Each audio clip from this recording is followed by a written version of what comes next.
ஓம் ஆறுமுக அரங்கமகா தேசிக சுவாமிகள் திருவடிகள் போற்றி.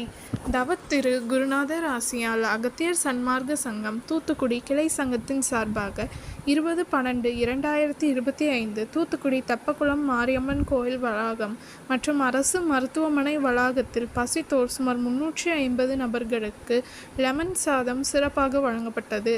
வழங்கியவர்கள் டூட்டுக்குரின் ஸ்கேல்ஸ் என்டர்பிரைசஸ் ஓனர் மற்றும் சதர்ன் ஃப்ரைட் கேரியர்ஸ் மேனேஜர் திரு சந்தானகுமார் மற்றும் திரு சுந்தர்ராஜன்.